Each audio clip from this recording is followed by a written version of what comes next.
Hey, everybody. Welcome to the MMOA podcast. I'm Dr. Macy Bolt, a physical therapist and TA with the MMOA division of Ice Physio. Today, we are going to be discussing the importance of testing for BPPV in patients who come in with subjective unsteadiness. Specifically, we're going to be talking about a patient interaction that I had a couple of weeks ago and what led me to suspect BPPV may have been on board for this patient. And then at the end, we'll finish up with some key takeaways from this case. So let's start with a little bit of background.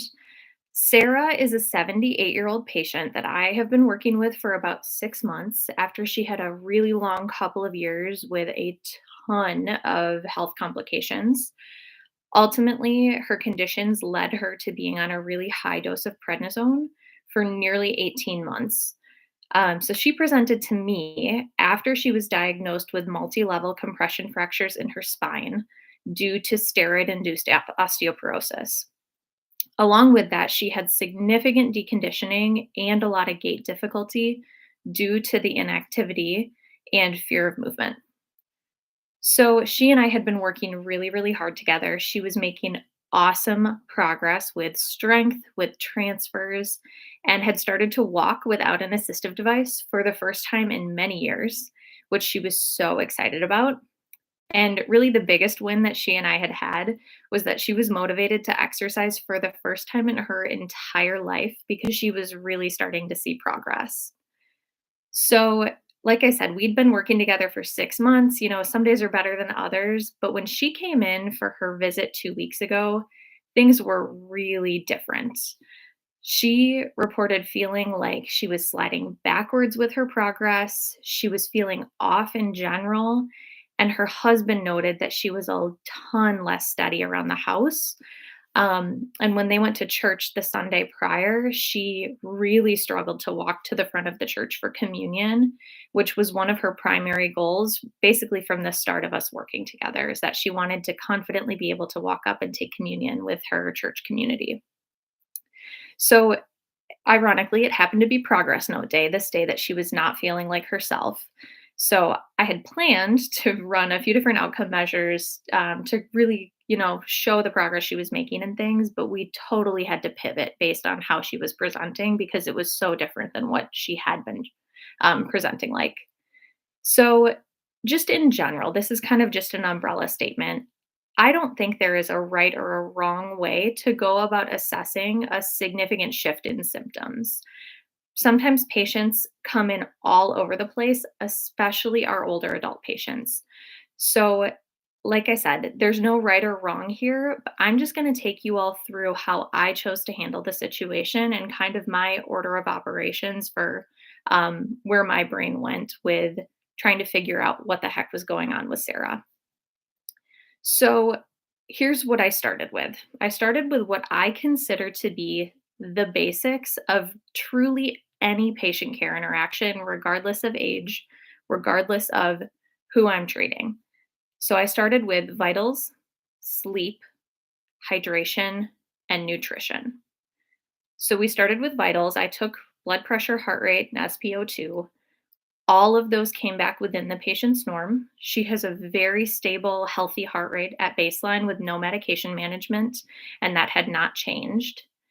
So then we dove into hydration and nutrition, which are two things that she and I had worked on a lot in the 6 months prior, because she, like many of our older adult patients, was the kind of person who was drinking water, but it was a couple of sips with her meds in the morning, and then not a whole lot else really throughout the day. So she had done a really good job upping her water intake, getting some electrolytes on board, and starting to increase her protein intake too. And that had all also stayed the same since her condition had started to feel weird and she was feeling not quite like herself. So that checked off two of my kind of big things or three really, of the big things that I consider when someone comes in and says, I'm feeling off today. So vitals looked good, hydration and nutrition looked good. So then the next thing I wanted to look at was sleep.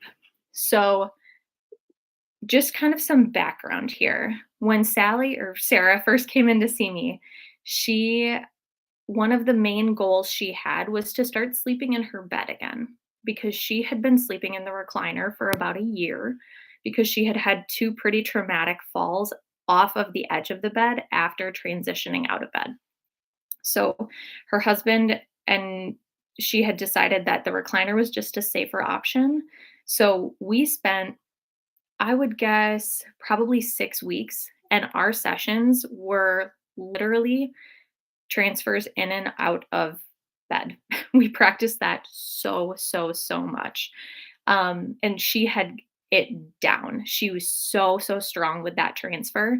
And so when she said, sleep has been not quite the same, I definitely wanted to know more. So she said she'd been sleeping okay, but was having a hard time getting in and out of bed again because she felt really off.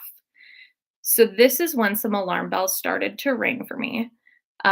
So because bed mobility had been such a focus, I said, "Do you feel like this is an issue with the actual getting in and out of bed, like we had practiced many times, or is this different?" And she said, "No, my strength is fine. I'm able to get in and out of bed still, but after I get into bed or after I get out of bed, my head feels really weird, and it takes, like, a little bit of time for it to feel like I can, be me again." So, then we started to dive deeper into what that off sensation felt like for her. So, I started to ask questions that dove down the dizziness route a little bit. So I asked her, is it more like a lightheaded feeling? Is it wooziness? Is it spinning? Is it dizziness? How would you describe it? So she said that she had had one instance of true spinning, but other than that, it had been more like wooziness and unsteadiness. So at this point, my differential that's going through my head, I'm thinking I definitely want to test for BPPV, and orthostatic hypotension is potentially on my list as well. BPPV is more at the forefront of my mind at this point, just based on my clinical experience, and some of the things that she said. So I chose to start with BPPV because I know that that's kind of the low hanging fruit, in my practice. And if I test for that and it's positive, I know that I can get her hopefully feeling better within that same visit, and we can treat it pretty quickly. So this patient had never had BPPV before or dizziness or symptoms of this nature at all before. So, my personal preference is to overeducate in these situations because this is kind of an unusual set of symptoms that these people are experiencing. And if it's the first time it's ever happened, I've had many patients come in feeling like they're having a stroke or feeling like they have a brain tumor. And so I like to go step by step through if this, then that, through treatment and testing and what they should feel in each of those scenarios, so that when they're tipped backwards on the table and they're dizzy, they don't freak out because it can be pretty scary. So, after we had gone through kind of those education points and really helped her kind of understand, this is potentially what is going on in your inner ear. Here's what we may see, here's what you may feel. I answered her questions and then I started my exam. So I started by screening her visual system, then her vestibular system, and then finally putting her through the positional testing with the loaded Dix Hall Pike and the horizontal roll tests. So, unsurprising based on what she was telling me, she tested positive for BPPV. She had left-sided posterior canal canalithiasis, and she had the very typical presentation with the upbeating rotational nystagmus of her eyes that lasted about 20 seconds. So at that point, then we treated with the Epley maneuver, and we did rolled through that twice after a rest break in between. So then she was just, sitting on the edge of the bed. We're talking about how she's feeling, making sure that everything is feeling stable. And she, mentioned, wow, I feel like my head is really clear right now, and which is great. Oftentimes when we do clear BPPV, that is a pretty typical presentation, is that feeling of like, I'm clear headed, there's no fuzziness, there's nothing goofy happening, in my head. And so then she and I went for a walk, and that had been kind of the primary thing that had changed for her, was that feeling of extreme unsteadiness, like she couldn't let go of her walker, like she needed to hold her husband's arm. And we took off walking down the hallway, and her husband had tears in his eyes. He was absolutely over the moon with how she was moving, because it was so much steadier than it had been in the week prior. So, with that being said, she's coming back next week. We're going to retest for BPPV to make sure that we cleared it all. And then I do still want to screen her for orthostatic hypotension, just to make sure that that's not underlying on board at all. I like to really make sure we're covering all of our bases when it comes to that unsteadiness, to make sure that there's nothing else that we need to be managing medically. So, thinking about the big takeaways from Sarah's case. When a patient presents with a significant shift in symptoms, again, there is no right or wrong way to reassess these folks, but I like to start with the basics: vitals, sleep, nutrition, hydration. If you start with those things, a lot of times that tells you what more information you need to ask about. So then the second big takeaway is, then you need to ask the right questions to rule in and rule out things that are in your differential. You can save yourself a ton of time and testing by just asking clear, direct questions that get at some of the things that are in the back of your mind that might be going on. The other thing to consider is that in my case, my patient was not feeling well.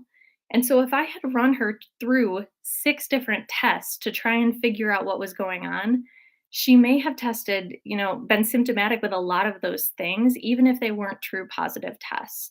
And so it's really, use your subjective to your benefit. Use those direct and really pointed questions to help you not have to do as much. And then finally, this is my call to action for everybody. If you are not screening falls, gait, and balance patients for vestibular conditions like BPPV, you should be. So either dust off your PT school notebooks, dive deeper into some education, or find a trusted colleague who you know is really treating these conditions well, because frankly, our patients deserve this care. Thanks for joining me, everybody. Have a great week. And we've got some MMOA courses coming up. Let me just pull those up really quickly.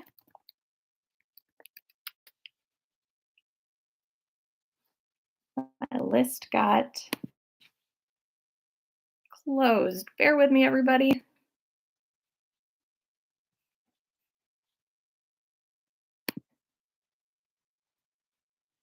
Thanks for hanging in.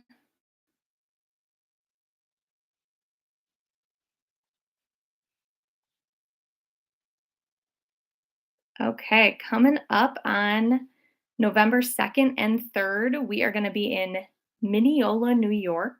I don't know if I'm saying that correctly. And then December 7th and 8th in Loveland, Ohio. So if you want to learn more about really treating these older adults, screening for unsteadiness, and all of that good stuff, please join us at one of those courses. And we hope to see you soon.